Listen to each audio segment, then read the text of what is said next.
Alright, welcome back, survivors, to some more of that Kingdom Death Monster where we left off last time, having just defeated the Flower Knight. And I had asked a very important question: do we get another Flower Knight badge? To which the answer is obvious, maybe to some of you, and for me it wasn't. And I looked through all the rules to find, is anything disallowing you from having multiple copies of a rare gear card or something about the Flower Knight specifically. Of course, there's nothing like that. But then I was like, okay, so we get another one. And then you look at the card and it has this unique trait. And of course, you can't, a settlement may not own at any given point two unique cards with the same name. So there you go. No, we are not allowed another Flower Knight badge, which makes a lot of sense. So all that is fine. We will clean up the showdown and we will now progress through that timeline thing. Let me do the thing in order here. So the survivors return, heal returning, remove tokens. We did that. Gain endeavors. I have added and even allocated them where I kind of want them. But let's first update the timeline. You draw a settlement event. It is an open maw. A large stone face slowly opens its mouth. Survivors prove their bravery by running into it. Seems dumb, but whatever.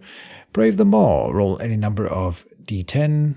Roll any number of d10 and add the results. If you roll any doubles, the maw snaps shut, leaving you trapped in the darkness. You are dead, and no one else may endeavor here this year. Damn. And if you roll 1 through 7, you with a sickening, grinding crunch sound, the mouth bites you. You suffer the dismembered leg, a severe injury. All right, so likely to happen if you only use one. At 8 to 15, we can may roll again using one more d10. Which I suppose means you...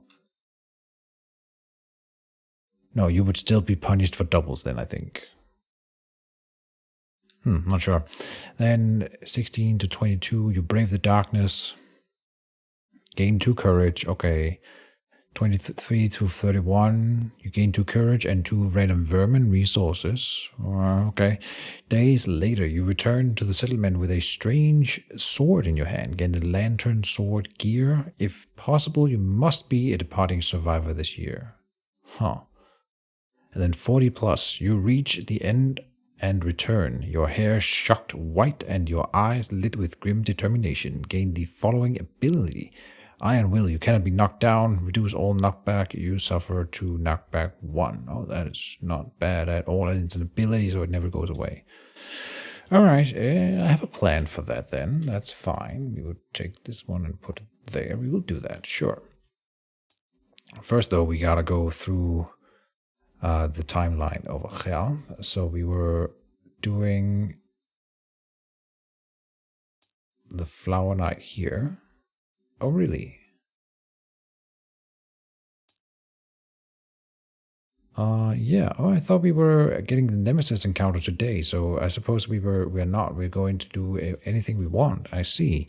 Probably going to be a white lion, but let's write in the Flower Knight level 2 here, just to know that we did that. And then, yeah, with the hand here, now Flower Knight, then murder, calm-climbed, and sense memory. So murder. If murder was drawn from the settlement event deck, add murder to the following. It was not. Then discard. Okay.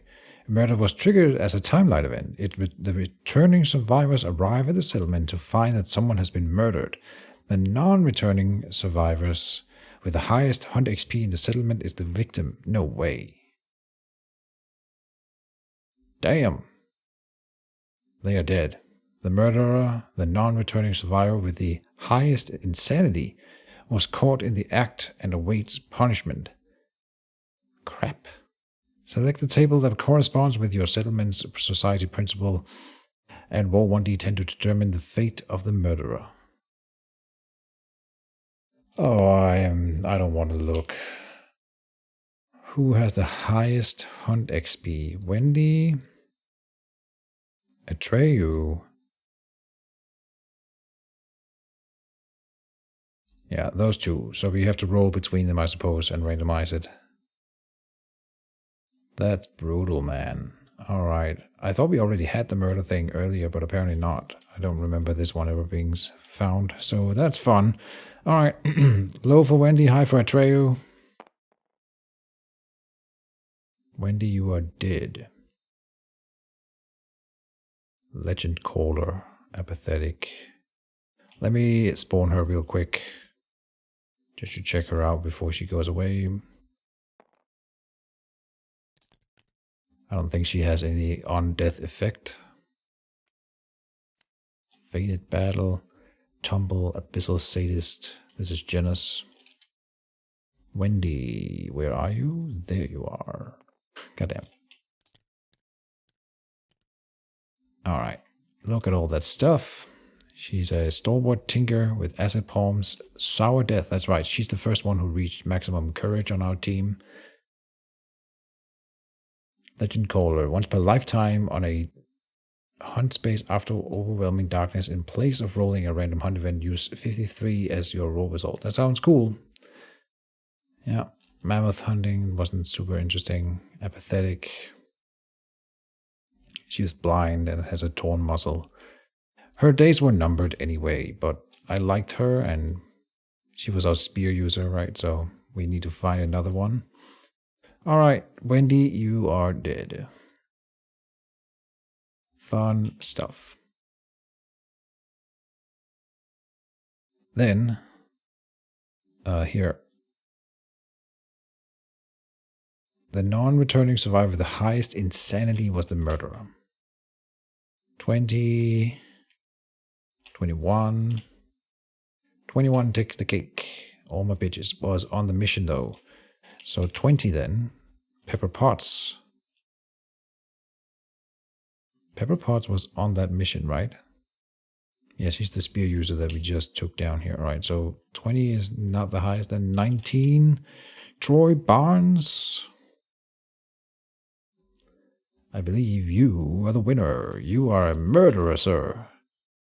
All right. Collect the toil or accept darkness. We have accept darkness. So we roll 1d10. Rolling a 3.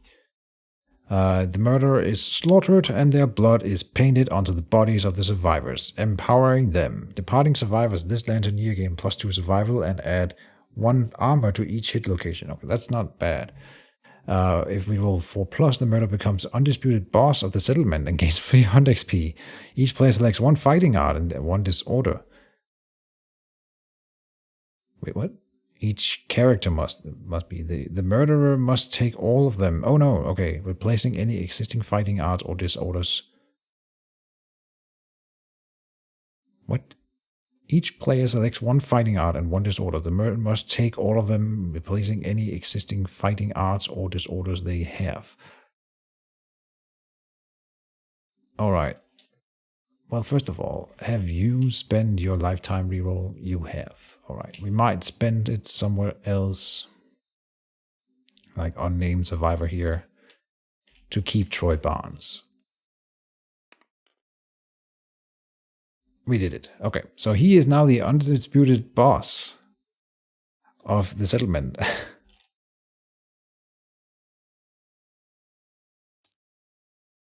Murderer boss.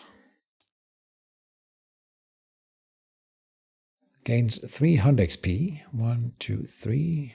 Maybe not worth it then.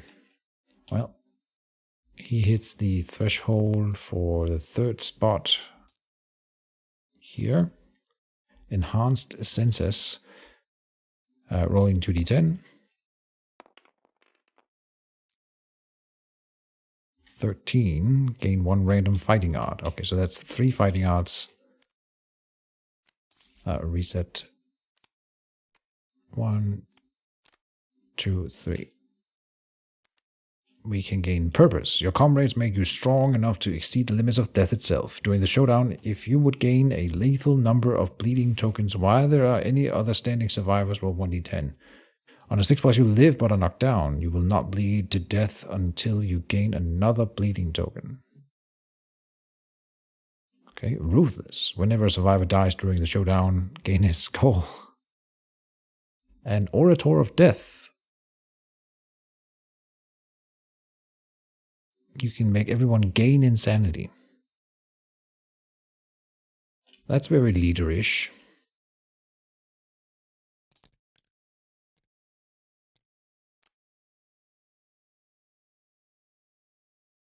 Rhythm Chaser, Red Fist, Sneak Attack. Sneak Attack is out. Never cared much for it. Purpose. That is really nice, being immune to the bleeding token's death. Not sure Orator of Death would be super useful. So here we go. There we go. Yep. Alright. Then each player selects one fighting art and one disorder. Selects means I can choose whatever. Yeah, I mean, I know what disorder I want, but let me pause real quick and find two for you so you don't have to sit and wait for me to look through both of these. Alright, so I'm back here, and you may have guessed it, Immortal is the insanity that we're taking, or disorder. Yeah. Instead of Tunnel Vision, Honorable. Is Tunnel Vision worse? I think Tunnel Vision is really bad, so let's get rid of that. Good. And then Abyssal Sadist is very fitting for this character. Red Fist. But Leader, I found this one. I thought I was going to go for Abyssal Sadist, but then Leader popped up into my vision here, and we have seen Leader being able to do various things. And also just the abilities on the card here are really good. Whenever you encourage a survivor, they gain +1 speed token until the end of the round, which means 1 more attack die, right? And then once per hunt phase. So not that often, but you may inspire another survivor. Use your understanding and courage to resolve a hunt or story event. Example, if you have 3+ courage, you can inspire another survivor to walk the path of the brave during... They use your understanding and courage, right? And he has quite a bit of both, which is nice. But this one would make him so good. It's gonna be the Rhythm Chaser that goes away, and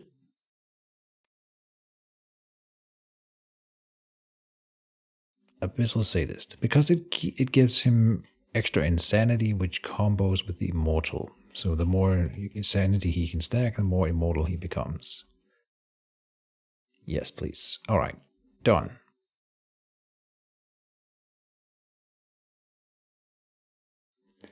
All right, that was the murder event. Timeline, Gorm Climate. We know and love this one. Where is it? Here. Roll 1d10. 9. Does the settlement have storytelling? No. The settlement struggles against the quaking ground, linking arms to brace themselves against the storm. Nominate a survivor with 0 hunt XP. They draw strength from the settlement's determination and gain +1 courage. Alright. Well, you can be rewarded for... or you know what? Robert E. Speedwagon is such a courageous character, so he definitely deserves that one. Yeah. Gorm Climate resolved. We add it to the next year. Gorm Climate. Then Sense Memory. I don't remember this one. I know we've had it before. Oh, this is the one where we can craft stuff with blooms. Right. Rushing into the settlement, the returning survivors desperately attempt to convey to the others the powerful memories that dwelt in the very air of the glade. Even as they pass the settlement's threshold, the memories fade and the delicate blooms clutched in their hands wilt. The settlement may pour their inspiration into inspired crafting. If we have pottery, we can do stuff, which I don't believe we have yet. No pottery yet, nope. Once per campaign, if the settlement has invaded Sculpture and Song of the Brave, we have not. We do want a Vespertine bow. Osseous Bloom, Sighting Bloom, or Sighing Bloom, 1 organ, 1 hide. Osseous Bloom. Oh, we have a Sighing Bloom. And we have an osseous bloom. Oh, we can make the Vespertine bow. One organ, one hide. Easy. While crafting the Vespertine bow, a renegade seed escapes into the crack between two stone faces. Add necrotoxic mistletoe to the timeline 4 years from now. But let's have a look at that Vespertine bow. I remember it being significantly better than the current bow that we have. First of all, it's not cumbersome, so you can move and attack. Then range 5 is lower, but since you can move and attack, it's really nice. Deadly is extra crit chance. Before each attack, you may choose for Vespertine bow to have slow, which means you can only shoot one die, roll one die, but you gain +2 accuracy and range 9 for that attack, and you can move and do that. Oh, hell yeah, we're getting that. Okay, so Osseous Bloom, Sign Bloom. We can make 2 of those. Is it a unique thing? No. We could make 2. It takes an organ and a hide, and we don't have hide. Are we allowed to do this crafting for the rest of the year? I don't think so. We would have to do it now because I can gain hide during the settlement phase. Vespertine cello, lantern bud, 2 flowers, 1 osseous bloom, bone, scrap, Vespertine foil, Vespertine foil. It's a fragile weapon. At the beginning of each settlement phase, archive this unless you spend 1 flower resource. I don't want to do that. Now. And the cello.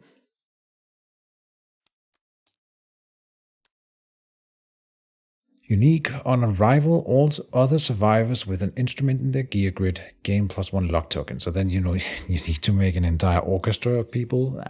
I don't think that's worth it. But the bow for sure, and then we will craft some Vespertine arrows.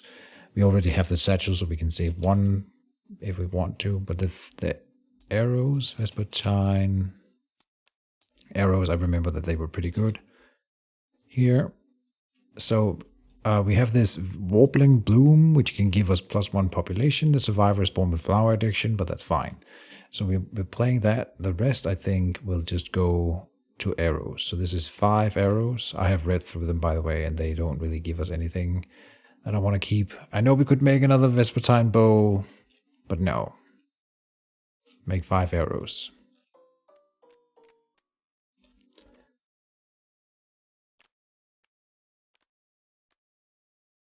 Not too shabby. Vespertine bow. I already deleted the 2 flowers. Then we need a hide, which is going to be the Joker. And what was it? An organ, right. So beast steak is 4 something. I think we will discard the love juice. Good. So we made the Vespertine bow and 5 arrows. Good enough. And that was the sense memory. So let me go through the things that I know I want to do in the settlement phase here, and we might be able to just play the whole thing out. We're doing a hide, a bone, and an organ. Go for sinew. To do innovation, obviously. We're looking for Song of the Brave. Did not get it. It's 4. Why do I think it's 4? Because normally you draw 2 innovation cards and keep 1. Then we draw 2 extra for the symposium. Yeah, so 4, sorry. Nightmare training, no. Cooking is good. You gain extra endeavor in the settlement phase. And survival element +1. Cooking is such a basic thing. I think we're going to get that. The pottery is great for so many things. And you can spend 1 organ and gain 1 love juice basic resource. Red. Not sure what red means.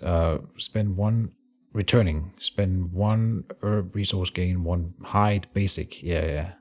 So you can turn fresh acanthus into hide. That would be very good. But cooking. Survival limit up. Yeah, we're doing cooking. We're now on the next row, by the way, of innovations. Not too shabby.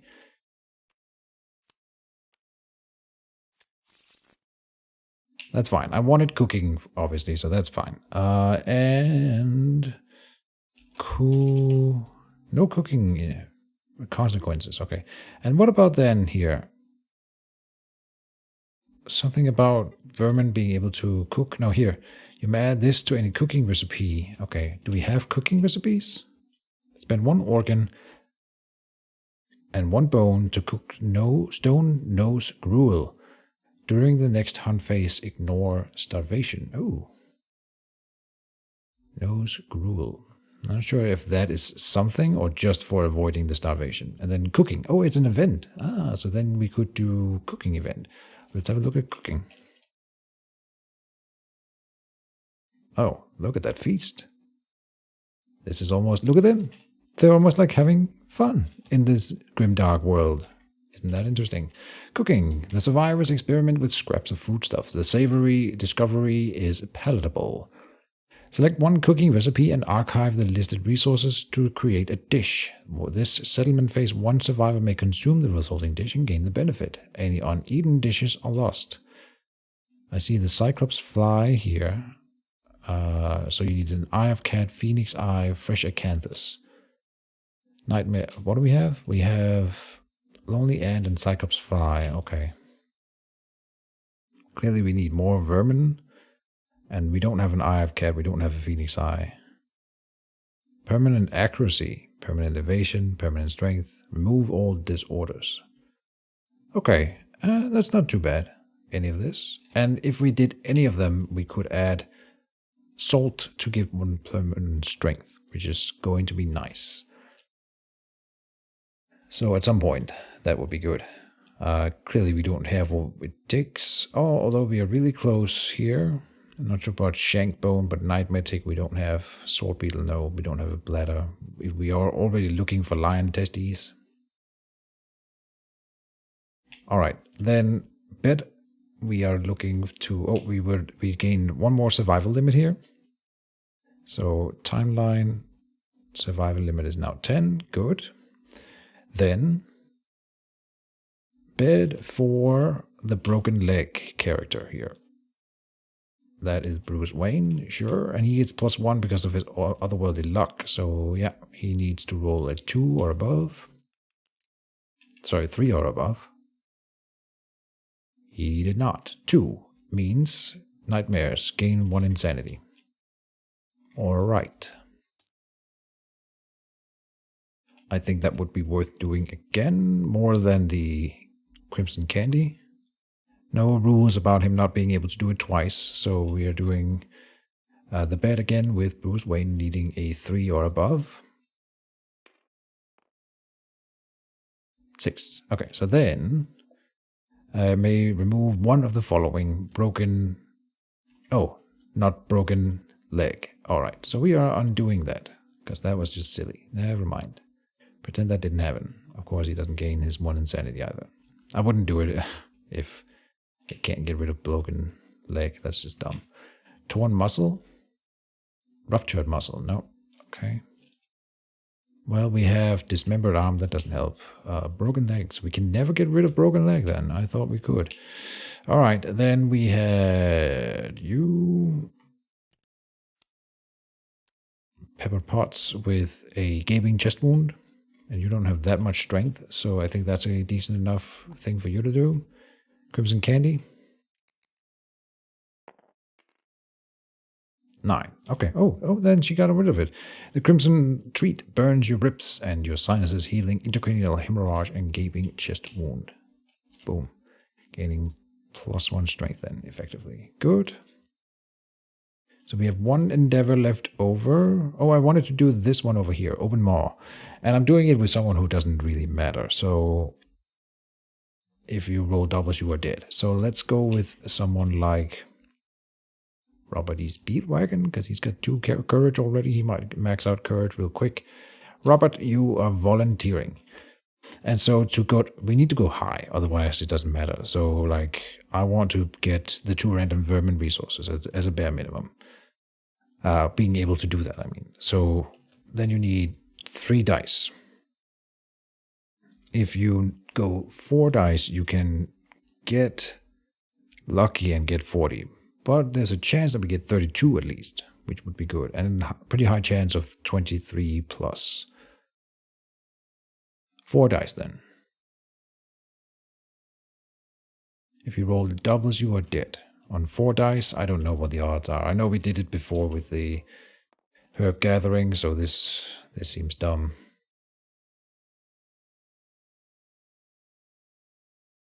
I don't know the odds. It's less than 50%, I think. So 4 dice for Robert E. Speedwagon. Don't do it. Nice. 10 plus 8 is 18, 23. Which is exactly enough for 2 courage and 2 random vermin resources. Oh, we couldn't have gotten 40, because if we rolled 4 10s, we would die, obviously. Obviously. So that was a silly statement. He got courage in the settlement phase. Triumph. When you are returning a survivor once per lantern year, you may... Oh, that's the matchmaker. Nice. We know this one. Very suitable for Robert E. Speedwagon, honestly. I love this character. And then I'm typing out his name here. He is a matchmaker. Whoop.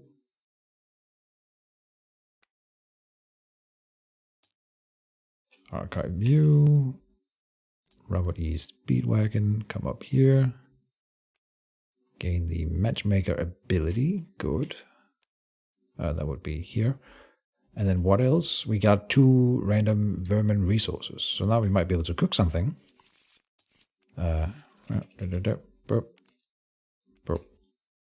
Crab spider and crab spider.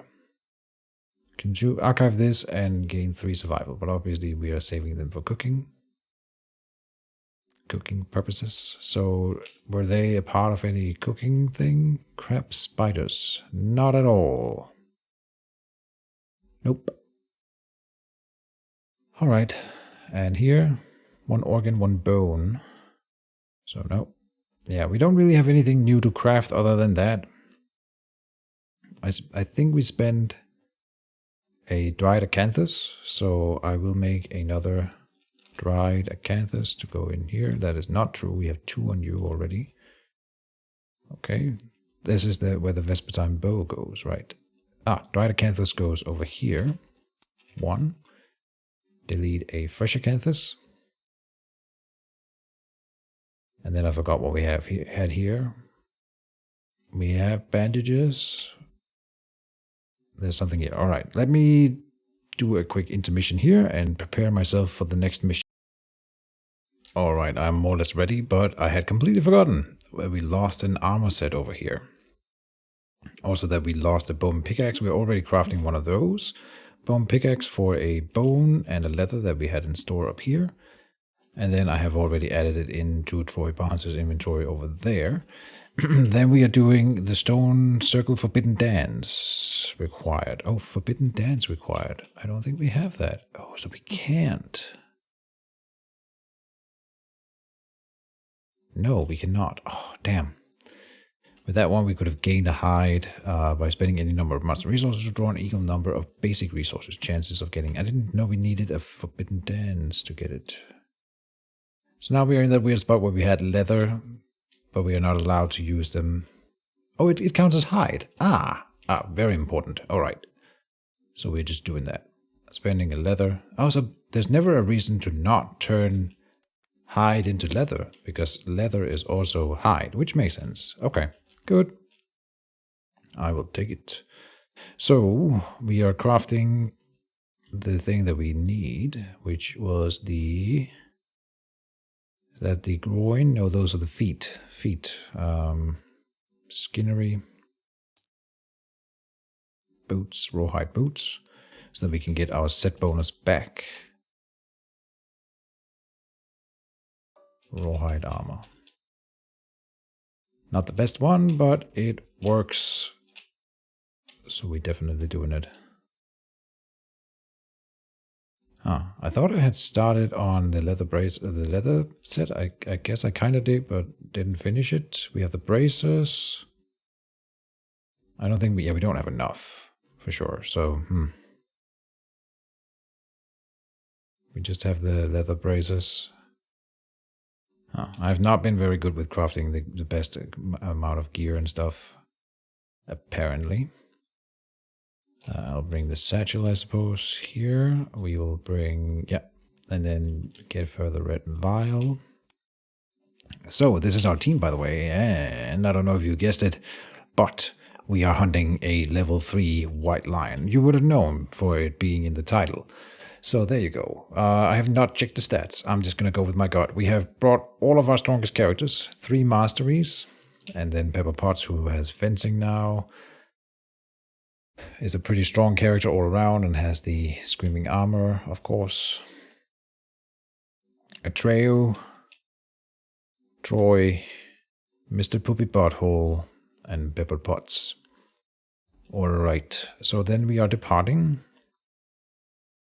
No. I forgot we have one more endeavor, and I'm going to use it to do the sculpture thing for Mr. Poopy Butthole, who only has 1 fighting art currently. So 6+. That's a reroll. Goddamn. Alright. Gone. Alright. Departing bonuses. So let's start with 4 survival, 2 insanity.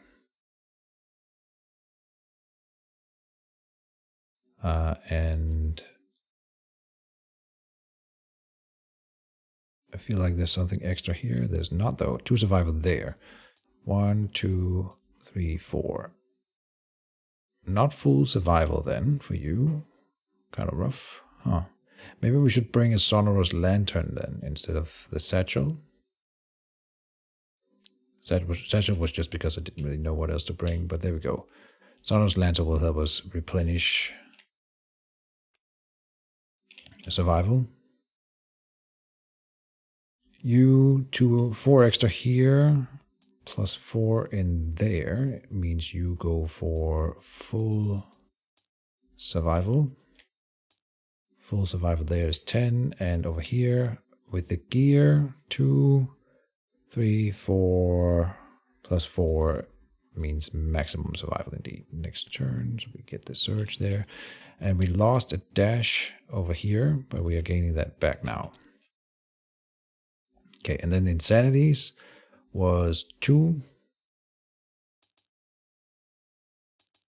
2, which is HP for him, 2 there, 2 here. You gain more insanity later. Nothing there.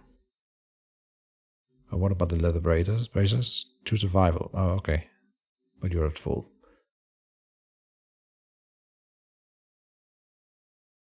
2 movement. Alright. Now tokens. I saw a lock token there and another one for him. These 2, then nothing else. Well, 1 evasion.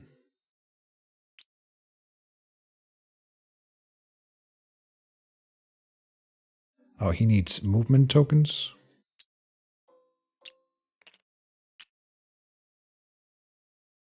Quixotic. When you depart, gain 1 survival and 1 strength token.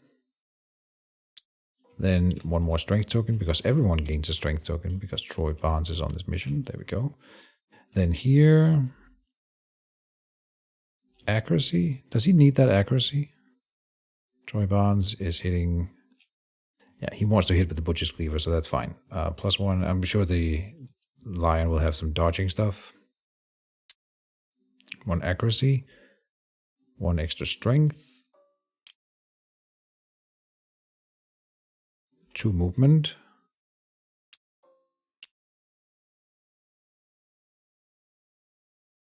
Okay. That would be it for you. Then, over here. Not a lot. One more insanity for you. No other special tokens though.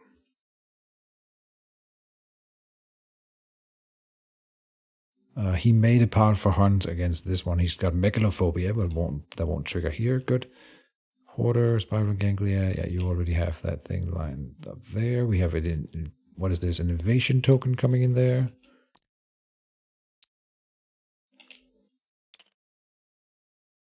And that would be it. I think. Unless I forgot one, as I always do. I'm sure this is good enough, though. So we are departing on the hunt. Let's hunt a level 3 white lion. This might be a long episode, guys, just so you know. Yeah, we will add the mineral gathering in here. I don't think we bring the sickle here. No, the sickle is in the inventory. All right. Event revealer is every... so I just wanted to be the one...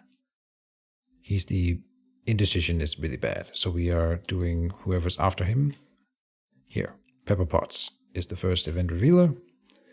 Here we go. Scratching grounds. Claw marks scar the ground. The survivors may choose to investigate. Each survivor that investigates gains +1 courage and rolls on the table. This is not that bad if it punishes us, and we can gain a white lion claw, white lion resource. Sure. Everyone is investigating.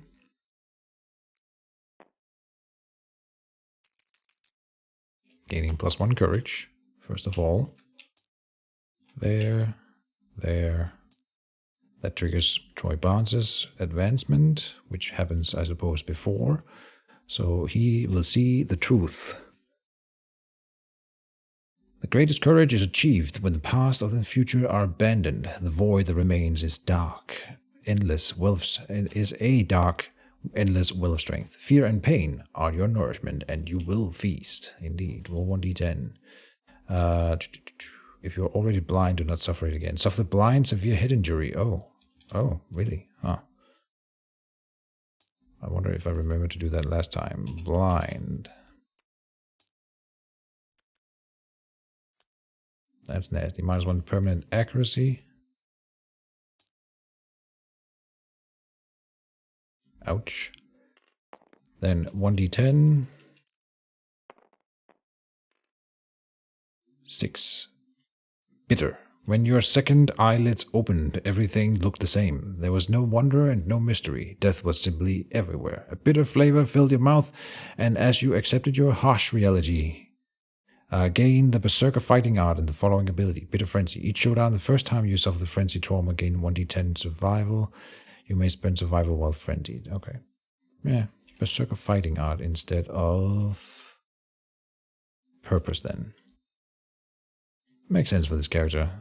So abilities, fighting arts, Berserker, and then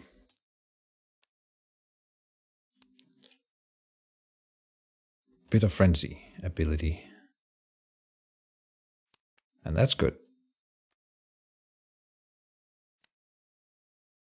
Each showdown the first time you frenzy, you may spend survival while frenzied as well. That is something. Very good. With Berserker, Red Fist, Abyssal Sadist, and Axe Mastery. I do not dislike that.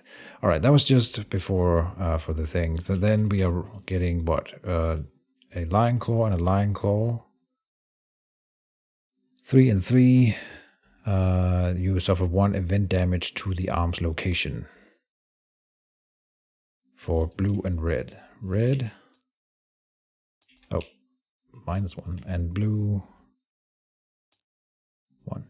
And we gain 2 white lion. Let's say showdown. White lion level 3. Begin showdown. Claw and claw. No, these are not supposed to be taken out of the deck. That's right. Because these are from a different line. So they still go back in the deck so that we can draw them during the actual lion fight. For you and you then. Alright. Good enough. Next turn. And... Or aromatic breeze. The hungry lion sniffs the survivor's musk on the wind. Move the lion one space toward the survivors on the hunt board. If it moves into the survivor, if the wild lion ambushes, no. That's fine. Moving away from the starvation zone there. Thank you. Roll random event as well. Left is 10s. So this is 0 and 4. 4? Yeah. Famine. Oh no. The path ahead is arid and dead. You may have survivors gain +1 courage and press on. Otherwise, roll again on the hunt event table before moving on the hunt board. If you press on, your stomachs grumble in the dark as you stumble forward. The survivors pool their supplies. The event revealer rolls 1d10, adds 2 for each consumable gear or resource the group has. Ooh. Each survivor will gain survival. Now, we're just gonna...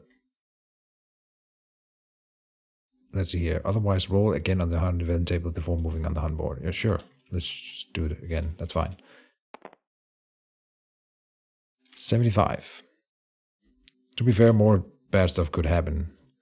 Oops. Stumbling through the darkness, the event revealer crashes into the ground. Oh, and notice it's the same event revealer, crushing the lantern beneath them. The light inside the lantern becomes agitated by the survivor's clumsiness and burns a piece of gear. The event revealer archives 1 gear of their choice on the gear grid. God damn. What is it with losing all this gear recently? We're doing the Dryad Acanthus? Yeah. Okay. Alright, next up is Troy Barnes with a random event. 62. Space between the rocks. The survivors are distracted by a crack in the endless sea of stone faces. If any survivor has a pickaxe, they do. They strike the ground, causing the crack to expand into a gaping hole. Bravely reaching inside, the survivor produces a blackened, twisted hunk, gain 1 iron strange resource. Otherwise, each survivor rolls 1d10. But we did have the thing. Yeah. So we gain an iron. For the one with the pickaxe. With that. Next. Random event. 6. Faceless Statue. The survivors come upon a faceless statue holding a shining lantern. Basking in the warm light, the survivors are renewed. Each survivor gains 1 survival, which I believe will give us 1. Which is not bad. I like that.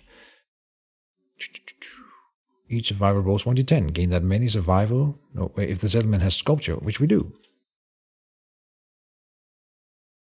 Yes. Just checking. Gain that many survival and +1 understanding. So we roll 1d10 for the one that didn't have full survival.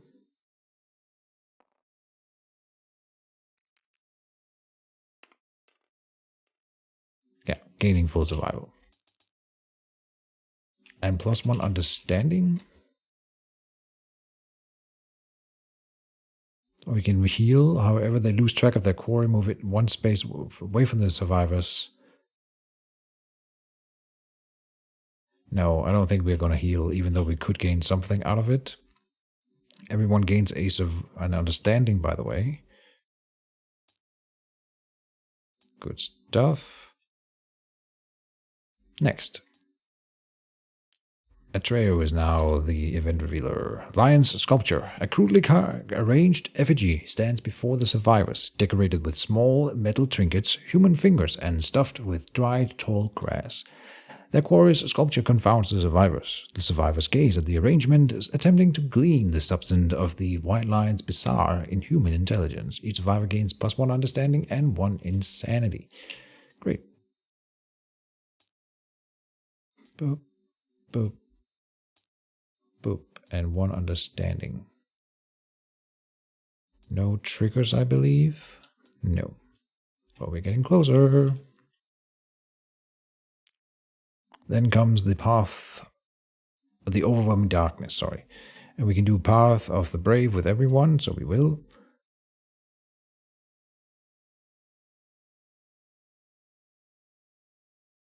Yep, left to right.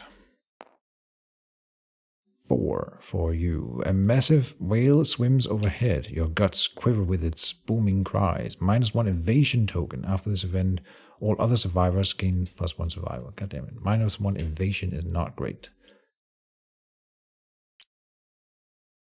Au contraire, it is very bad. Alright, next. 5 is the same. Bad. Bad.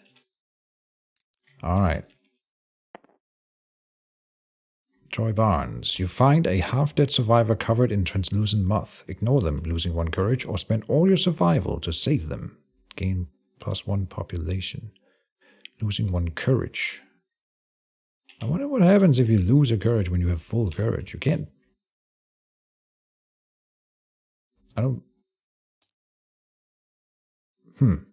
I guess he will lose 1 courage, but I don't think he's gonna lose any of the stuff that he has, and I don't think...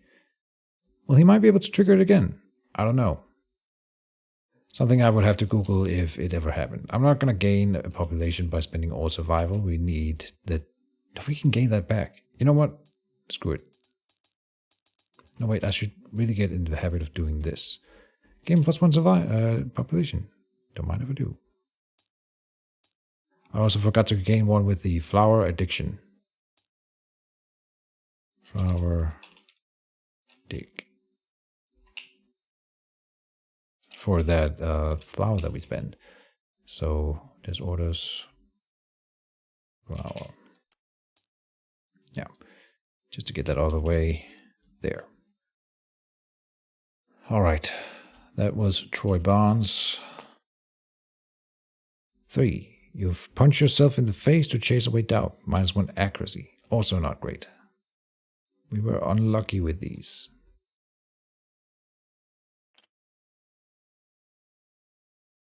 Alright, but we got through that, so mineral gathering is up. We have 1 pickaxe. It is Troy Barnes. 9 is good. Gain 1 scrap resource.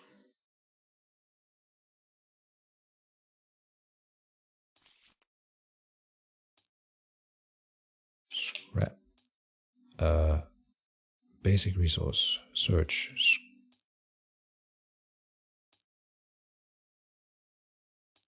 Is there no scrap here? Well, okay, I don't know if it's because it's over here, but I think we should be able to get it. I don't know. Maybe not. Either way, if this event occurs after overwhelming damage, you find a cave. Resolve all rolls on mineral gathering, then any survivor may send any survivor, singular. +2 if they have a sickle, damn it. So then the sickles are suddenly good. If you are insane, you strike up a conversation, gain a random disorder. Okay, that's fine. You are dead. If you are deaf, you are not... we're not deaf with anyone. Okay. Well, Troy Barnes. Why not? 2. Okay. You spend too much time in the tunnels, lose half your survival, rounded down. If you are insane... Oh, he doesn't have any survival. If you are insane, you strike a compensation with yourself and gain a random disorder. Alright. Should have done that with someone else hoping to gain the immortality trait for them. Stage fright. When you become doomed or gain the target priority token, lose 1 survival. Not a big deal, and honestly, getting rid of honorable is good. And then we didn't do anything more with the caves. We got a basic scrap, so that's fine. Good. Next. And Pepper Potts is revealing. 9. We're rolling in the zeros here. 9. I don't believe we've had this one. Golden light. Ooh. A golden light blinds the survivors, stopping them in their tracks. The light shines from a single source. The event revealer is compelled to investigate. They gain +1 courage and roll 1d10. If the event revealer is blind, they are not. They walk in the wrong direction. Okay. They gain +1 courage. Pepper pots. You are an explorer, so you get +2, which I think I forgot for the previous event that had something to do with that, but that's too late now. +2. 6. Here, you wander through the light, bathed in a warm, awful feeling. You don't find anything other than exposure. Suffer a monster level event damage to a random hit location. Great. 3 in the body. 1, 2, 3. Oh, alright. +2. Yeah. Can't do much about that.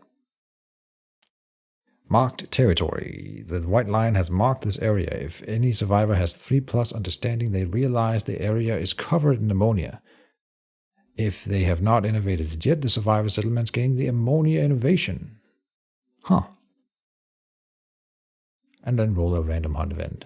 We already had it though. Too bad. You find P and then gain science. Science.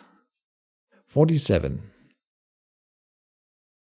Banquet trees. A small copse of trees rises over an otherwise lifeless plain. Enticing red fruit hangs from the branches. Each survivor must spend 1 survival to resist the temptation to consume the fruit. Insane survivors and survivors with binge eating disorder must consume. We are all insane. If any survivor has a sickle, they carve the line across the tree drawing blood. And then we would end the event, but we don't. Alright. All survivors who consume, roll 1d10. So you either get punished or walk away without a care. Okay. We have red with 7, we walk away, blue walks away. 5 was not enough? No. So 5. The addictive fruit savages your insides. Lose 1 survival and roll again on this table. If you had no survival, suffer 2 event damage. Oh, okay, so that was not that bad. It was white. Reroll. Green has to reroll and lose a survival. So it can consume a lot of survival, to be fair. Yeah, white loses another one. Alright, let's just do it up here. 1 more. 1 more. 8. Okay. And he can combo with having 0, so it's fine. Abyssal Sadist and Harvestman, he'll be fine. Alright. Next up. Sea of Golden Grass. Fields of golden grass lay ahead. The event revealer may choose to avoid the plains and roll twice on the hunt event table before moving on. Otherwise, each survivor gains +1 courage and the event revealer rolls on the table. Their quarry will be ambushing us.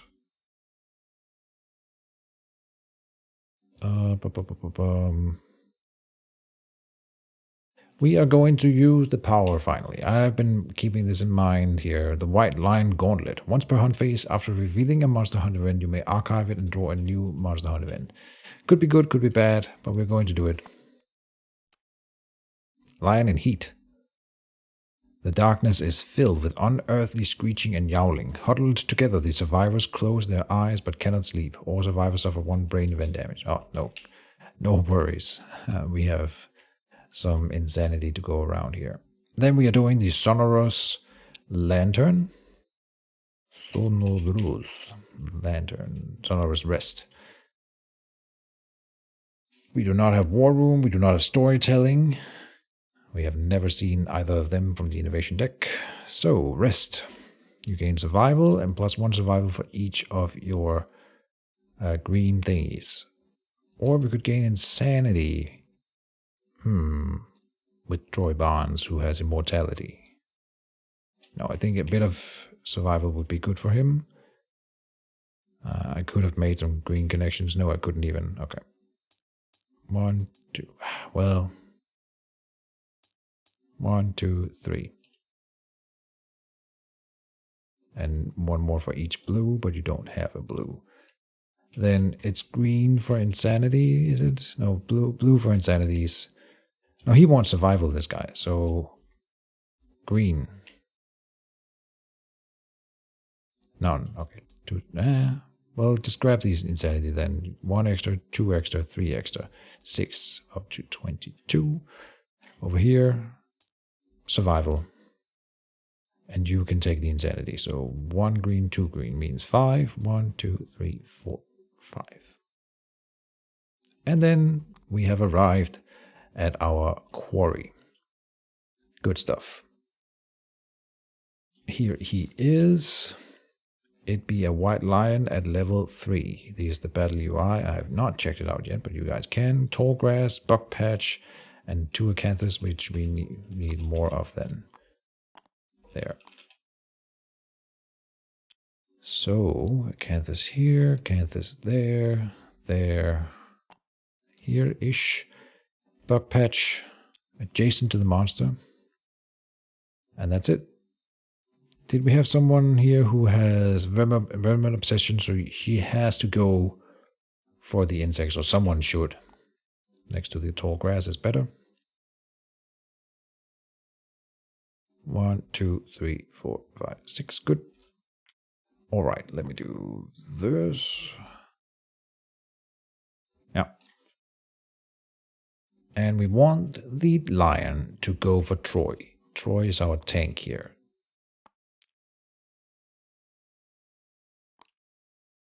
Pepper pots coming in from the rear. We need to do arrival bonuses. So on the timeline, arrival bonuses, we gain survival equal to level. So I should have remembered that. We might have made some different choices, but it's fine.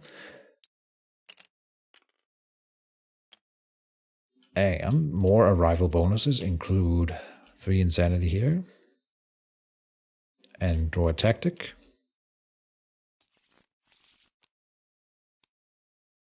The lance formation is terrible.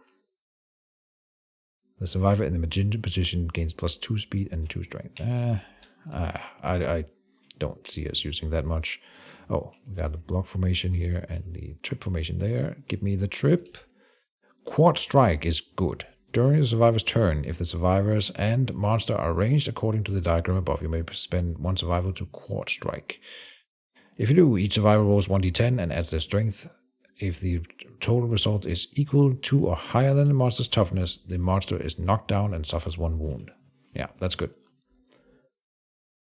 Now do keep in mind that he has Indomitable, so whenever the monster attacks or is attacked, it stands at the end of that attack. So, I mean, knockdown won't do a lot, but it will still do something, right? We can make some things easier to hit with. We are going to have trouble hitting him. Troy is good at it, and Atreyu is good at it. In fact, he's using the sword. I think if we put the strength on top of the sword, it works with it, yeah. And here, 1 speed. And 1 accuracy, right. I wonder if they all can stack on top of the weapon to increase the stats. They can, look at that. Beautiful. Nice programming there. These 2 guys, they're going to tear this lion apart. I am looking forward to it. Meanwhile, we will be torn apart by the lion, I'm sure. So we got to remember that he has this cunning thing. Target suffers grab. Full move the lion directly away. So it will move up here and put him in front, which means we are going to sit up here-ish. Oh, obviously it hasn't moved yet. I'm just planning ahead. And are we aligned correctly then? Oh, okay. Lion. Showdown white lion. When a level 3 plus white lion performs sniff, it gains +1 accuracy token. We really gotta watch out for that. We don't want him to do sniff. Yep.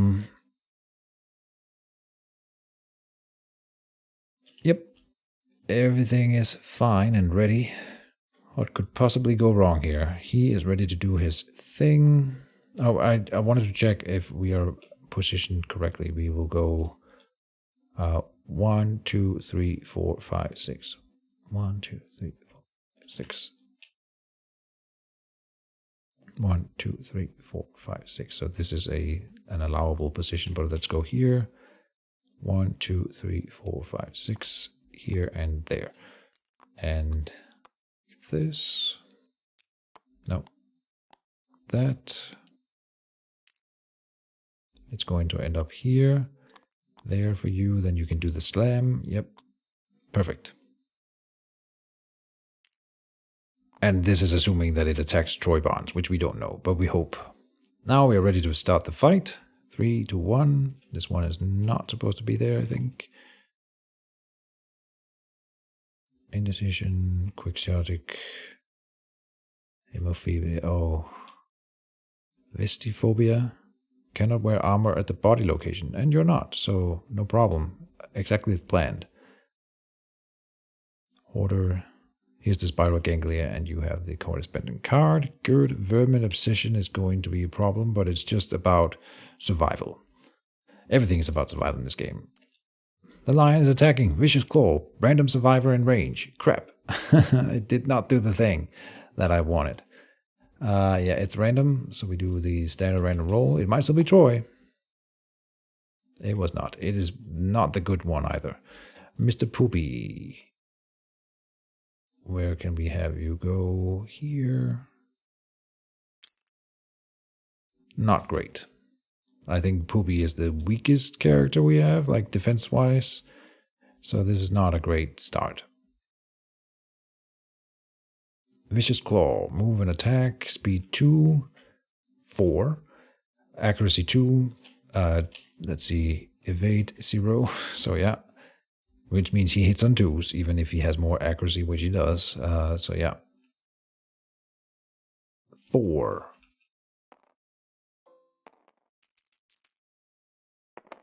Hitting on 2s.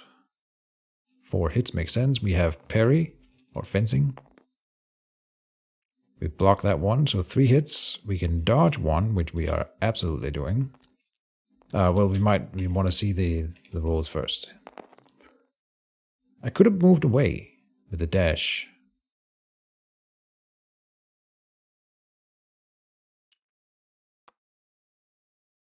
Right, obviously we're moving away. Sorry, I am forgetting my rules here, or my advantages. So we're spending that 1 survival to dash out of its range after it has targeted him. We'll make him go 1, 2, 3, 4. That's very far from Troy. Troy has good movement, but still. Yeah, come up here. The lion would go.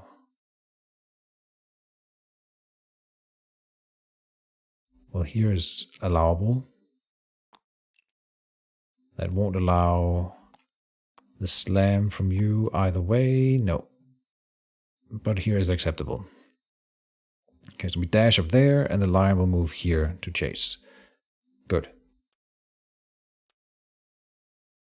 And then he doesn't get to attack. That's how you use the dash. We will set up our little token system here. Okay. Atreo can reach it. Pepper can reach it. Pepper can go into the tall grass and reach it, which is nice. Pepper will wait like a patient little lady, and then Troy will go and pick up the bug patch.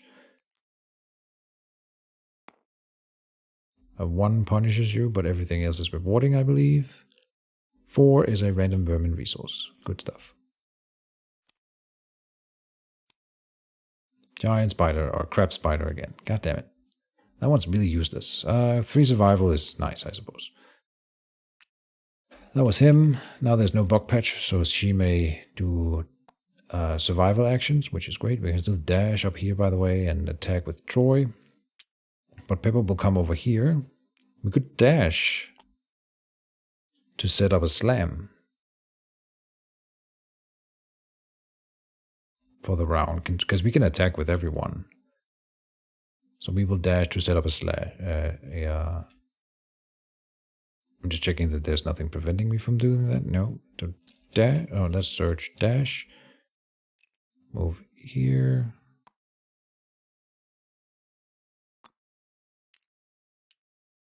And then slam. I have decided that this is allowable. Done it before. Do it again. Here. Yep. Stay there. Then hit with 3 dice, hitting on 6s. And it has -1 toughness, and I have +2 strength. So we are hitting on, or wounding on 4s. 1 hit. Beast Paw. Okay, let's roll it. 5, which is a wound then, but no special thing. Okay, but, I mean, for the lion level 3, we wounded it in the first turn, and we're not even done yet. So far, I would say, pretty good. Atreyu, go into the blind spot and attack. So red has acted. Atreyu is attacking from the blind spot here. No. Green. Red has acted. Green will go and shoot. Moving 1, 2, 3. Let's see, 1, 2, 3, 4, 5. So you need to be here in order to hit with the bow. Oh, this is the bow mastery thing. In addition, ignore compass on all bows. Right, so that didn't matter that we had the Vespertine bow, but it's still a really good one. Before each attack, you may choose to get it slow, but to get more accuracy. No, but we'll take the 3 there. So 3 dice, and you can reroll. You can still use the normal specialization, obviously, so we can reroll misses here. It has 4 dice. Excuse me. Rerolling misses, obviously. We really want to hit. Hitting on 5s.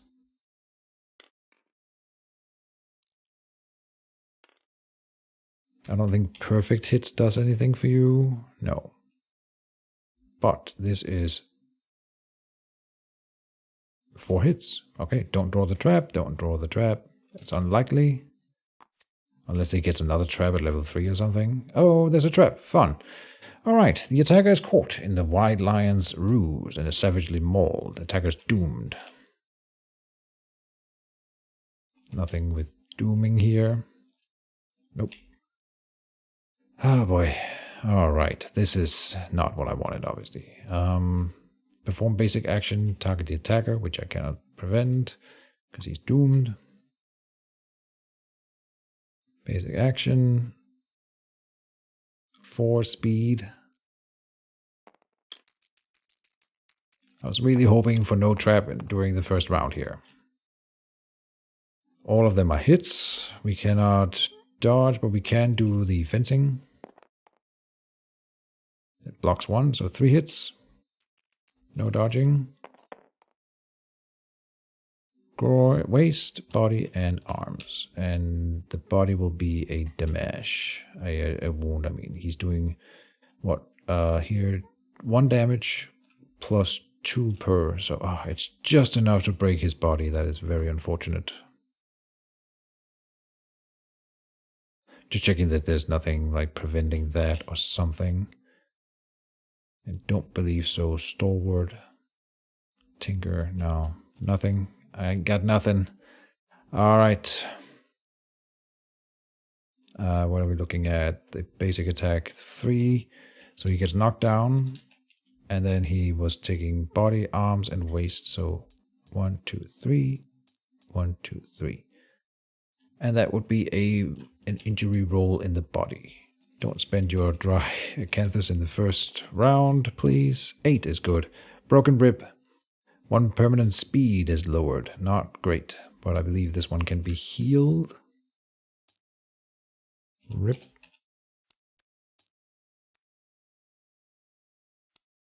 1 permanent speed down. Alright. He had a +1 speed from something. Basic action. What about the cunning at the end of each monster turn?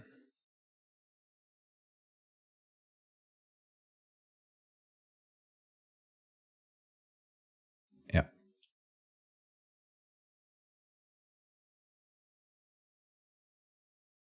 So, let's just review. He did the trap.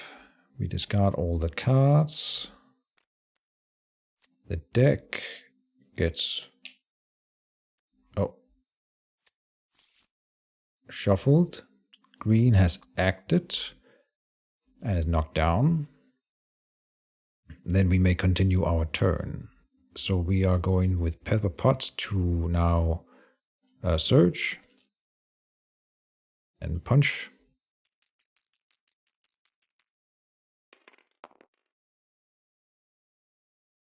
And there is 1 hit. By the way, I just realized we need a token on the spear. Soft belly. Okay. A crit would be nice. Oh, or just a miss. Yeah, definitely not a wound on a 1. That is impossible. So, next up, Atreyu can now no longer reach Troy. I mean, Atreyu will dash, of course, because he's got that whole combo with survival. So he keeps that survival, has dashed. Then he's going to move and attack, so taking the white token over. Here, into the blind spot. Not necessarily, it doesn't have to go into the blind spot actually, so let's go here. Because he hits on 2s anyway. 3 dice.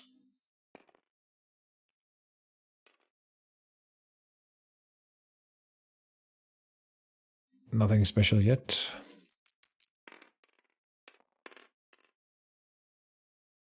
Wow. He managed to miss with 1 of them, but that still makes it 2 hits.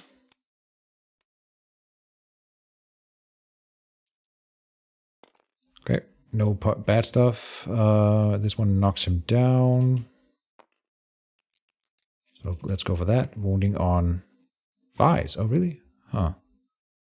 That's a wound, not a crit. Is there not a bonus to strength or something here that I'm overlooking? No, but we gain 1 survival and 1 insanity for wounding.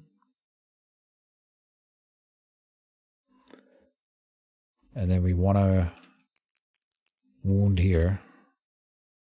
Of course we didn't. God damn it. Oh. Well, I would have switched them around. We rolled this one first, and then we decide a location to wound that one on. Obviously, we go for this one. Yeah, and so this one lands over there with no punishment. That's the benefit. I keep forgetting. In fact, I don't think I've ever used that sword specialization. So I'm rewarding myself for finally remembering it by undoing that little bit there. Okay, so then he doesn't get attacked back, but he didn't wound with the second attack. All right, and he may search. So, of course, he's going to search. He does not get the survival back. Then he's attacking with 3 dice.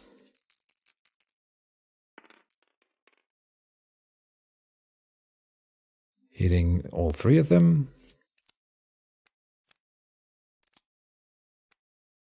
Good. He may roll 1. Okay, let me see how this works. Am I right about when it make a wound attempt and then select a hit location? Yeah. 4. Okay, so this is a miss, a failure. They are all failures. No, this one has a reaction there on a wound. Nope. Nope. Okay, so we are doing the Beast's Brow, where we don't get punished. And then the other 2. This would be a nice crit. -1 accuracy would be a nice crit. No jaw.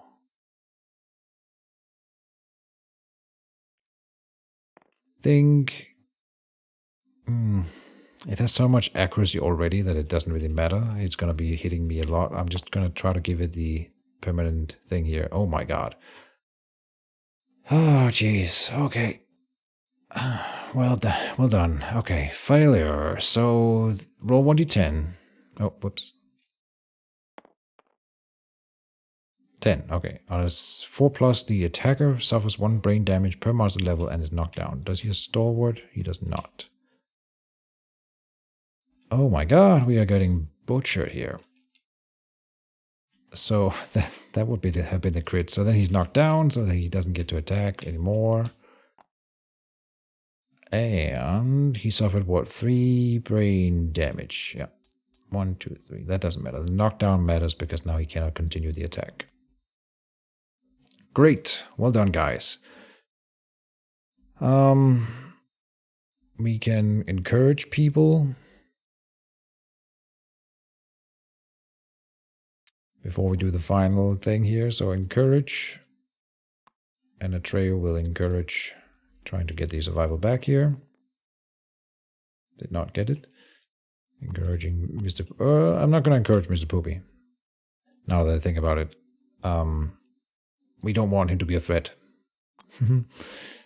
Troy has already moved and acted. So he's going to move into the tall grass right now and then end his turn there. No, but that would require a dash. Right, so don't do it.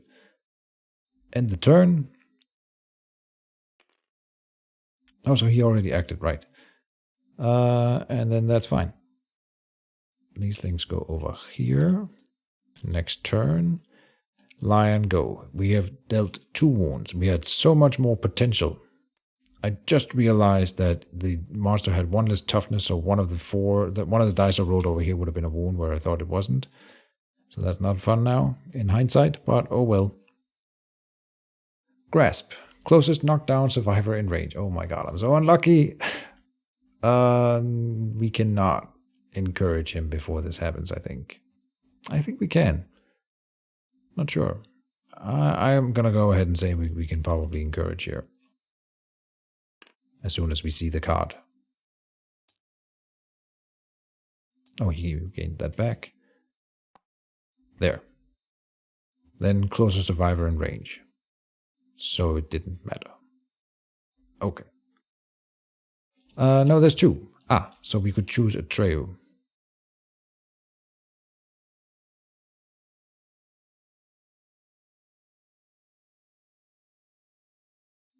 Which is better.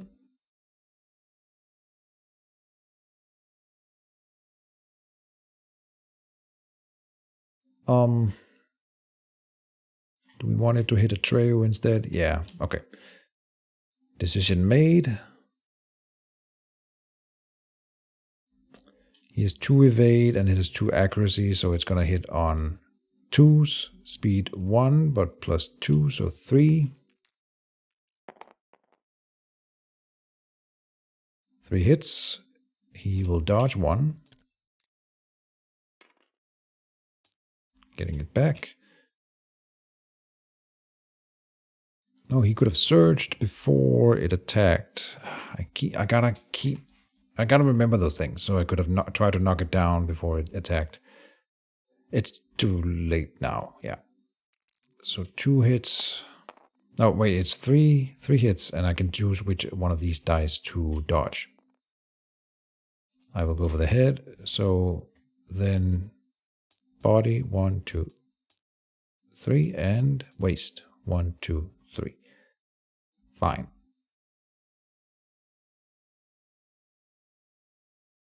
Then it will do grab. And run up here. Place him like here, I suppose. Well, I'll go here because I can decide. Take level damage in legs. 1, 2, 3. Then at the end of the round, he will do cunning. Target 1 at random, 1 adjacent survivor at random. Let's see, high for Atreyu.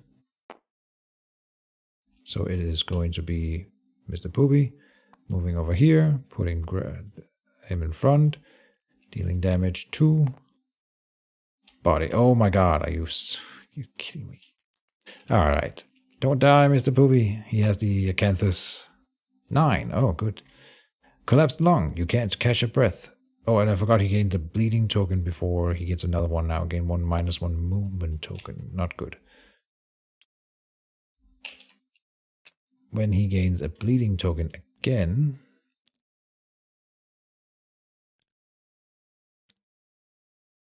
which I forgot before, I know, but then Atreyu is knocked down, and he was already knocked down, and Poopy is also knocked down because they were grabbed. Right.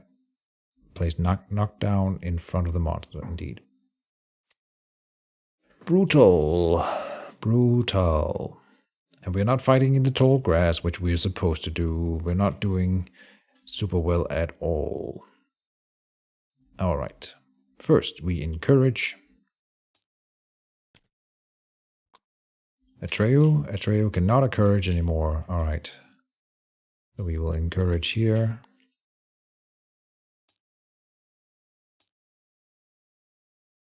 It is our turn.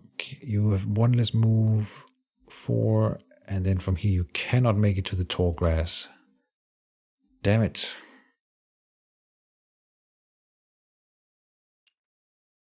But move down here and shoot. Now with 1 less speed, I think. He lost the speed. Was that permanent?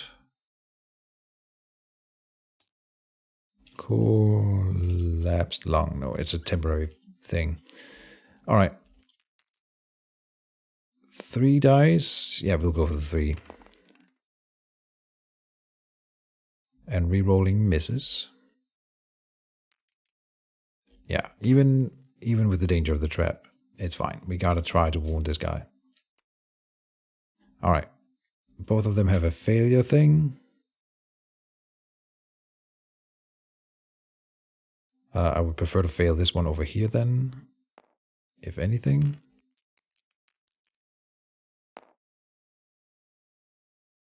And we did not. We did not fail.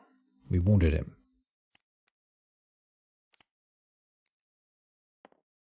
All right, come over here. 8. Oh, and 8 because of bow mastery. Deadly 2. That means it's a crit. So, critical wound. Your attack destroys the white lion's foot. It loses its leverage. White lion gains -1 movement token. And a white lion claw resource is gained. Okay, -1 movement. Interesting. And persistent injury, broken foot. Ignore the effects of grab. Are you kidding me? Oh, that's so good. We had that last time we fought a lion as well. That's one of the best. Basically ignoring the cunning thing. Hot damn. Good. Okay. I want Troy in there. So move. Oh, we'll dash. Then move and attack. He does not need the accuracy bonus. That is incorrect. He needs the accuracy bonus. So go to the blind spot. He is rolling 2 dice. What is it the mastery here does? If you wound a monster at a location with a persistent injury, it is an automatic crit. Lovely. All right, we're hitting on 2s here. So 1. All right. And it does not have a persistent injury on it, so it's not an automatic crit in any way. But if we fail to wound, we may try again. 7. It's not a crit in any way, and we don't get to re-roll. This is the beast's flank. We do 1 damage, and we gain the target priority token, which is good, I think. I did want that for him, if anything, but he does have stage fright. So I believe he loses a survival. He also is an abyssal sadist, though, so he gains a survival. So staying at 1, gaining 1 insanity. And he should have frenzied earlier, but he didn't, so he could surge to frenzy. And he would bash himself. Maybe not this round then. Frenzy. What does Berserker Frenzy do again? Ignores slow and melee weapons. You may not spend survival, but he ignores that. He gains +1 speed, +1 strength. May not use fighting arts. Ah. Then no. That's the Abyssal Sadist. He kind of needs to gain, he needs that survival gain. But he also gains 1d10 survival when he does this. And the insanity gain, though, here.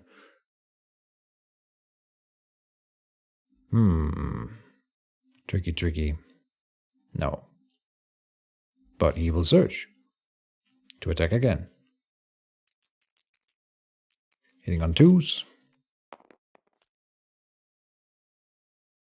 2 hits.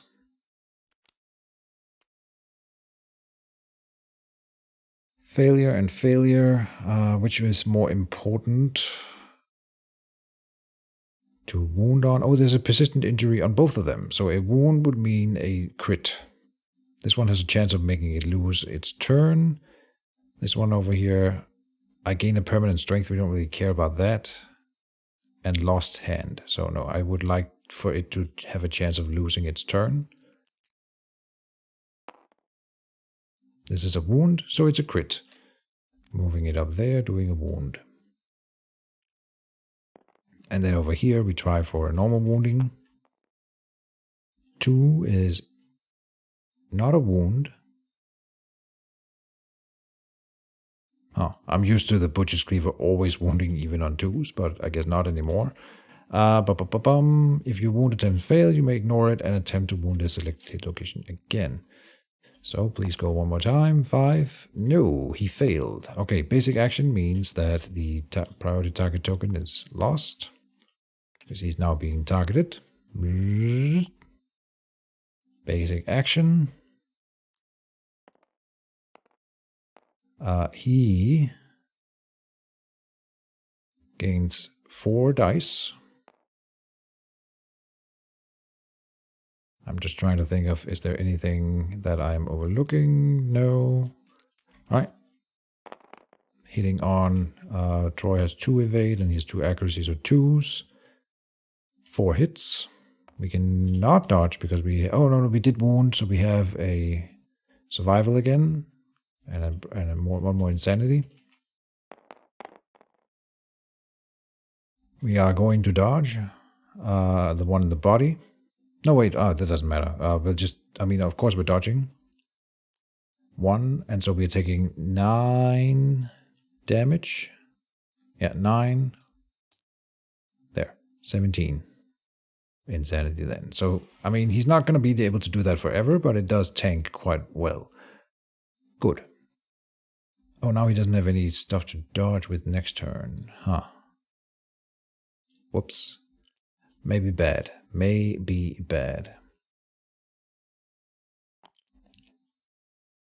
Oh, Atreyu can make it to the lion? Then he should. He's a really good and strong attacker here. 3 dice hitting on 2s. Amazing. 3 hits. There are not that many wound cards left, by the way, so that could be scary. Trap drawn. God damn it. We knew it was a risk. Tagger is doomed. Oh, don't die. Atreyu. It will attack him. He cannot dodge. 1 miss, so 3 hits. Body, waste. Okay, so severe injury and severe injury. And Atreyu is knocked down. Okay. Body first. Waste is worse, I think. 6. Destroyed genitals. Oh, that's fine. Gain a random disorder. Did he already have that? No. Genitals. You gain 3 insanity. 1, 2, 3. A random disorder. Immortality? Oh, he got immortality! Are you kidding me? That is so lucky. Now don't die. to the other thing. I mean, he has a Drydacanthus, so he'll be fine. Indecision. Oh yeah, indecision gone. Oh, hemophilia gone. Yeah, hemophilia is much worse. Immortality. Nice. So now we have 2 of them. This is getting out of hand. Now there's 2 of them. Unfortunately, he will still take that severe injury, I think, here. But he is rolling well. Okay, broken rib. We already had that. Broken rib. Over there. How much bleed? 1 bleeding token. 1 bleeding token. Okay, we gotta start thinking about the bleeding tokens a little bit, maybe.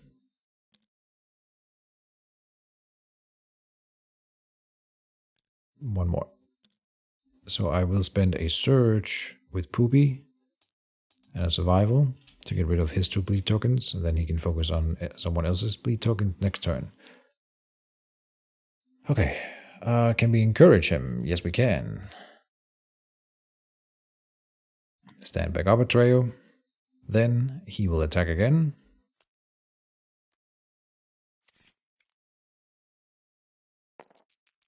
Because now he's immortal, so he doesn't care. Hitting on 2s. So 1, 2, 3. Anything here? Impervious. Cannot backfire at least. We gain the shimmering mane, that would be good. Yeah, let's go for the one that cannot backfire first. Didn't crit, we crit on 7s. Then we cannot be grabbed, so this is not a big deal. And this is not a big deal either. Which one do we want for crits? Here's a resource. Minus accuracy, doesn't matter. And this has minus accuracy on it as well. Okay. 6 is not a crit, but it is a wound.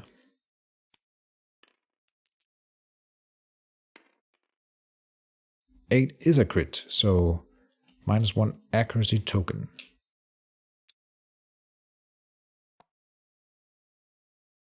The force of the blow damages the white lion's ear. It is now partially deaf.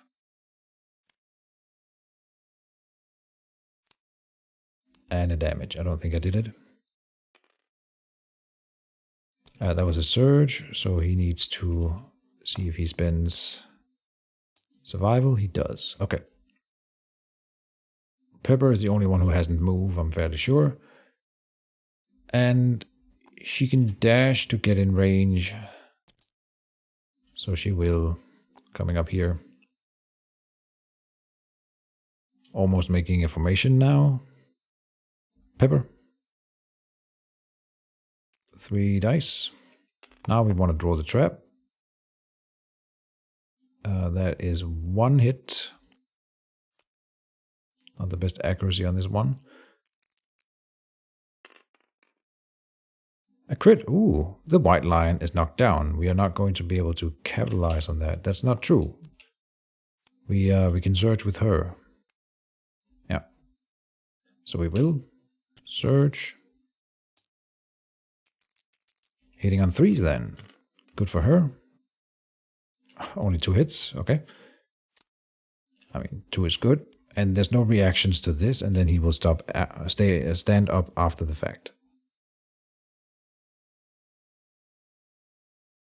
Oh. He would be knocked down again over here. Another -1 movement here. Potentially good. Oh, another crit. Okay. Another -1 movement. Okay. The beast's scapular deltoid. The trauma of the impact fractures the white lion's shoulder. We are just hammering this guy. Lovely. All right. I'm feeling more confident now. And 6 over here is a wound. So we have now dealt 10 out of the 21 life that it had. But we are also significantly destroying the lion. It will stand up at the end of the attack, but then that ends the round. And then Not to forget, here, whenever the white line draws AI, roll 1d10. 1 or 2, it loses the turn. Dang it. Okay. Yeah. Bloody Claw, closest survivor with the most bleeding tokens. Shit. He might dash away. I think he can. Again, react. And he gains it back. Oh. Oh, he can get out of range. So even better, he will just take the targeting and then run straight away. Here. That's not him. Atreyu, you've been knocked down how many times? 1, 2 at least. Then he can't get out. No. Okay.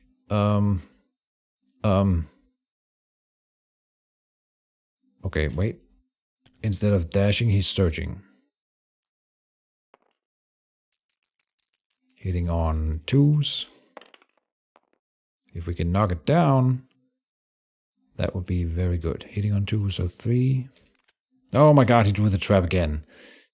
Ah, jeez. Okay. Not much to say about that. Hold on. He draws the trap. Yeah. Then it is the lion attacking. He's doomed. He cannot dodge. 4 hits, sorry. It has -1 accuracy, so I think it's on 3s that it hits, but still. And it doesn't really matter where it takes gets the damage attack, the rolls here. It will do 4 hits of 3. 4 hits of 3 is 12. So down from 23 to 11. And that means he can now be actually wounded on the following attack here. Fun. Someone else can surge. Wait, hold on. Can we do that?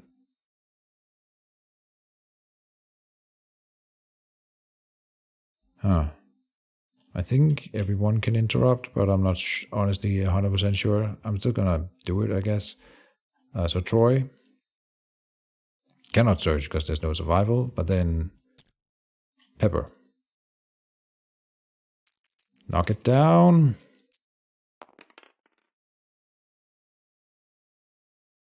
That is no hits. Okay. There is a chance here with a surge from Mr. Poopy. Rolling 3 dice.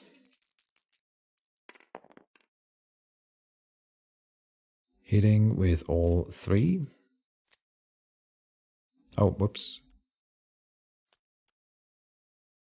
Gotta shuffle the trap back in.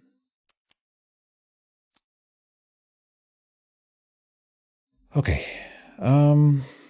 Hopefully we mess up his day here. The permanent strength would be nice. Oh, this could make... Oh, and here it's knocked down. That's what we're looking for. If it does a basic action against Mr. Poopy, then it would also run out of range of Atreyu, so that's another way of getting him safe. Here, same. But let's start with this one here, which can knock him down. And it does. Okay, even better. All right. Knocked down, and it's a persistent injury, and he takes the damage, obviously. Your precise attack ruins the target's straining tendon. So now it's at a ruptured tendon. And if it makes a movement, which it will, then it's going to maybe get knocked down as well. God damn, that's nice. All right, and we can keep doing things. Now it can't do reactions anymore against this. So doesn't matter which one we do first. Over here. 2 is not anything. Oh, whoops. And oh, okay. Yep. back and forth here. 7 is not a crit, so it's just a wound. And then it is now we will allow the white line to do its thing. It's going to say, well, I'm knocked down, so it breaks the attack. And then, let's see here, Indomitable, whenever attack or is attacked, it stands at the end of that attack. The monster will not stand if a survivor is attacking a minion or another monster. If a survivor attacks during another survivor's attack, the knockdown monster will stand at the end of the new attack. Yeah. Nope, that's fine. So he will, I don't think he even gets to stand up for that necessarily, but I'll allow it. Whatever. He's indomitable. And then we will pass the turn. That was mostly just people searching. Yeah, so we've spent that all around. Now Troy will attack.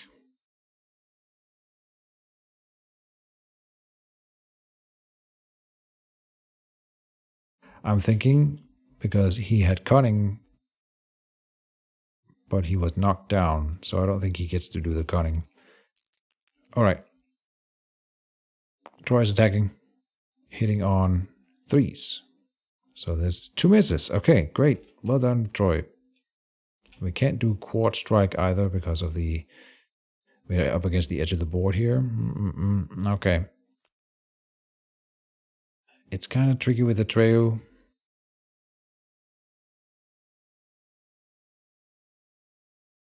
Do we attack? He's so vulnerable. I think we would go with Pepper. Oh, 3 hits. Draw the trap. I guess it's not really that important here. It'll be more or less the same. No bad reactions. Nope. Lowers movement, and gains a resource. We can just roll all of them together here. It doesn't matter. Oh, no, that's not true. This one over here could lower its toughness. And it is another crit. Okay. Hot damn. So it lowers its toughness. I'm just going to do it like this. So now we wound on 1 lower. Yeah. Amazing. Now these 2 can be rolled together. Wow, okay.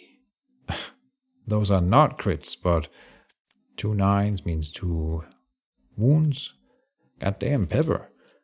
Alright. Usually not our best fighter, but she just punished the lion. Not too shabby. Alright. Atreyu can attack and then run away, so I think that's the play.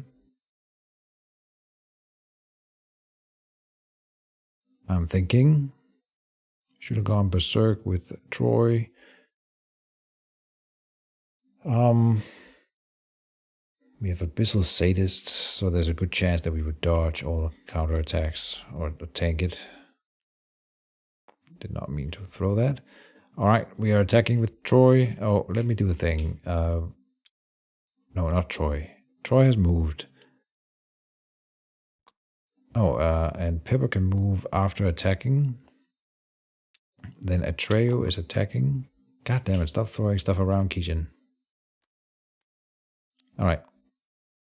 Like I said, Atreyu is attacking. Rolling 3 dice, hitting on 2s. And there's a perfect hit, which means we gain plus 4 strength for the rest of the attack. So, now he's wounding on 2s. No trap. No trap. Good. Alright.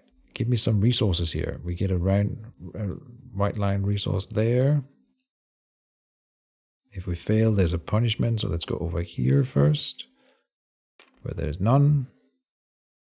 8 is a crit. He's good at critting. This is a critical wound on a... We roll 1d10. Oh, we can instant kill it here. I don't want to. Interesting. We didn't. Okay, so it's knocked down though. Again. And it takes a wound. So now it can't do reactions. We will do this one here and then that one over there. It doesn't matter with the order. No resources gained, but this is 2 wounds. And we are through the AI deck. Good stuff. It did not get any crits. No. And he has already surged. He gains 1 insanity and 1 survival. And then we'll move. Now the next attack will make it stand up. But it's going to stand up anyway. We should also collect this acanthus at some point. It's got 3 cards left. Should we collect the acanthus? Maybe we don't care. We still have some in store. Honestly, I should be more worried about the white lion. But it's so battered at this point that we could probably get away with harvesting some resources. I'm going to... Okay, I'm going to go over here. And just do an acanthus. 5. 5 is not enough. Gain 1 survival. Okay. Boop. Then lion turn. Return of the Lion King. No, that's not how it goes.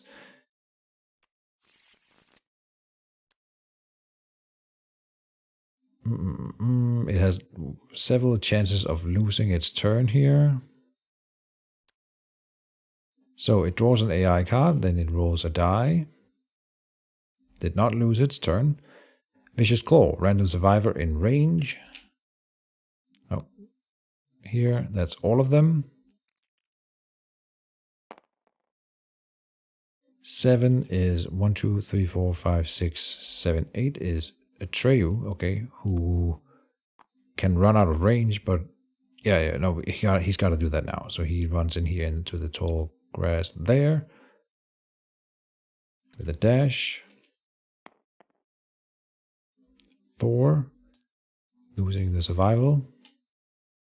Then the lion will attempt to chase him and rolls a die to do that. Does not roll a 1. So it gets to do the thing. 1, 2. Well, the point is it has to go closer to Atreyu on every move, and it did. Good. And that is the lion's turn. It's not adjacent to any survivors, so it doesn't get to do the cunning thing. Good.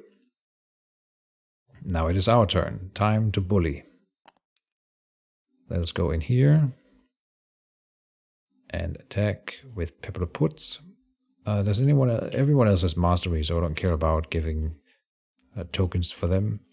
I will belay that because Pepper Potts has the bonus for picking up acanthus. Might as well have her do it. And she gains a fresh acanthus. Can't have too many of those. Good stuff. Troy will go to the backside. Hitting on 2s then. Getting 1 hit. Beast Ear.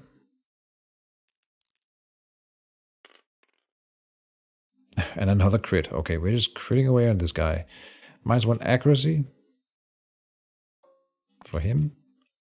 And a wound, obviously. He's again partially deaf. So if he's twice partially deaf, is he totally deaf? Sure. Troy Barnes gains +1 survival and +1 insanity, and then he surges for another attack. 6 is a hit, 2 is also a hit. Any resources to gain? No.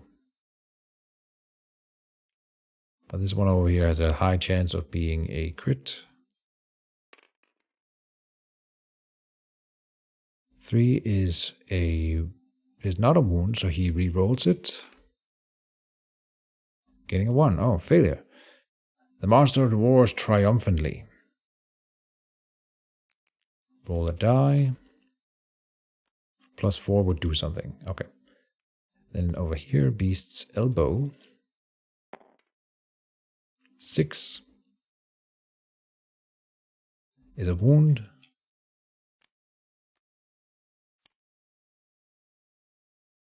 Good enough. That was Troy acting, and Red has also acted.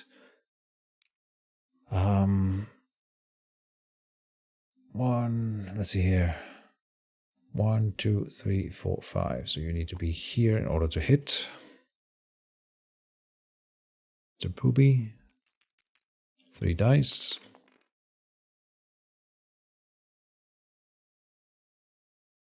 What is that? 2 hits? I'm not going to re-roll the miss. Oh, but it didn't matter because we do the trap anyway. Oh, jeez. He might still die. Except, so he's being targeted. He's doomed. Then perform basic action. That means the monster will try to move. So there's a chance of rolling a 1 here and not moving. It did get to move. Yeah. Dang it. Okay. And it does have speed 4 still, but -2 accuracy. But he doesn't have any evade, so it still hits on 2s. Unfortunate. There's 1 miss though, so 3. Hand, and body. So there's a chance of death here, as in he has to roll twice.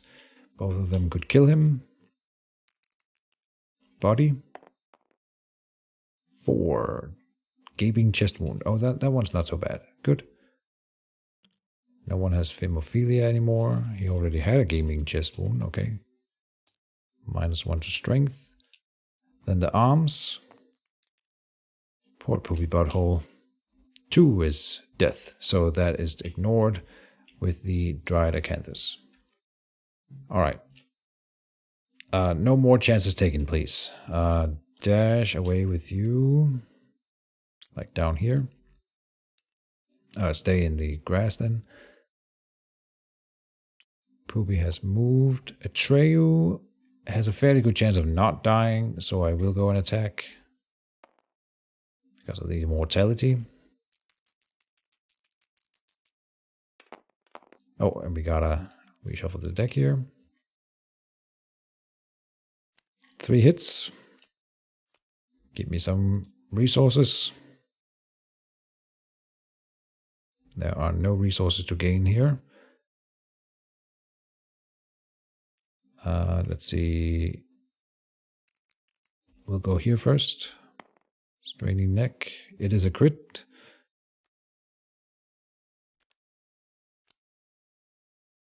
And there's a chance for instant death. Didn't get that. That's good, because I didn't want it.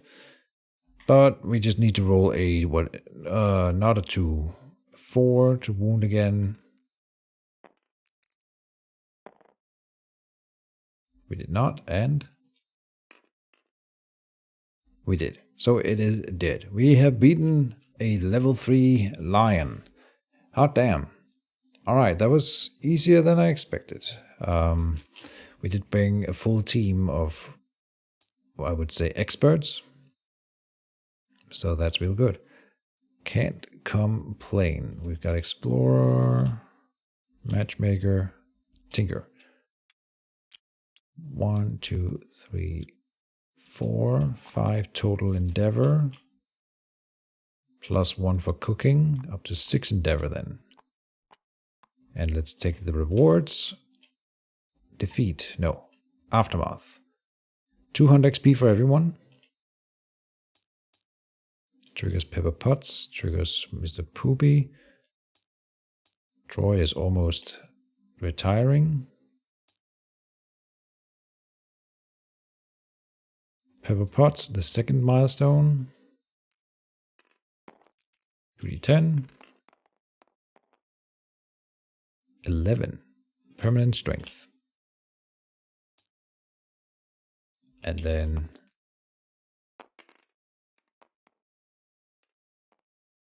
7, sorry. 4.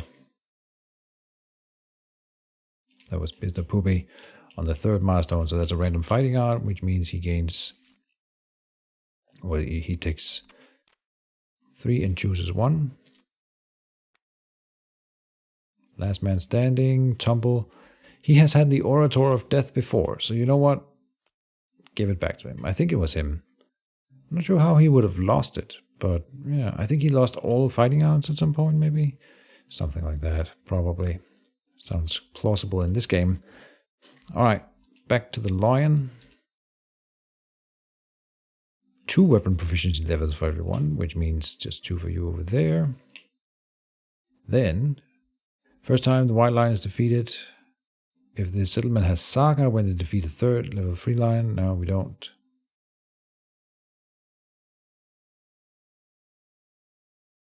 Yeah, okay. So 4 basic resources, 8 white lion, and 1 elder cat teeth strange resource. Elder. Never seen this one before. As sharp as they are strange. Okay, we've got to figure out what they are good for.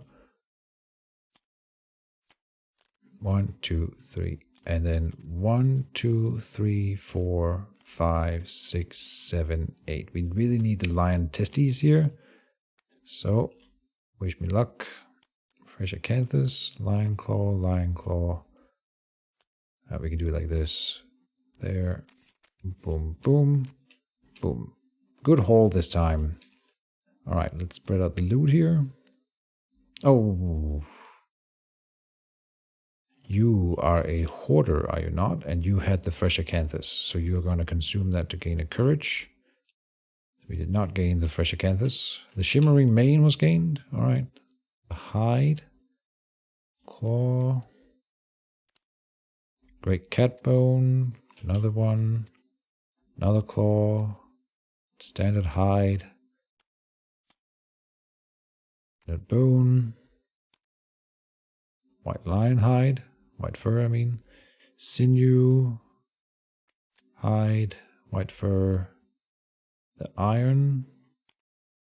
More claws. Scrap. And the crab spider and the elder cat teeth. No lion testes. God damn it. So we have to hunt another lion. Man, that sucks. Okay. The shimmering mane is good. And we did gain a lot of good resources, for sure. And at some point we might be able to do the Caterium, sorry, the lion set, which is not too bad. We got 3 white fur, which is not enough. You need 5. So worth considering though. Okay. We did this one. We have hunted a white lion. Level 3. Then, oh, there's a lot of events, and I bet we've gone long already. Not that long. I've been quick about this. That's good. Let me do the settlement event here. Stomach is rumbling. All right, we got a glossolalia. The settlement calls out to the returning survivors in a chorus of unknown tongues. Each survivor in the settlement begins to speak in their own incomprehensible language until all the sounds of the settlement are replaced with a never-ending babble. Nominate 1 survivor.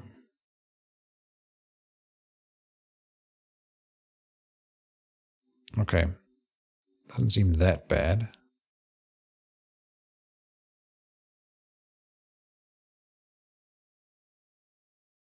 I will go for Robert E. Speedwagon, because why not? So he just rolls 1d10.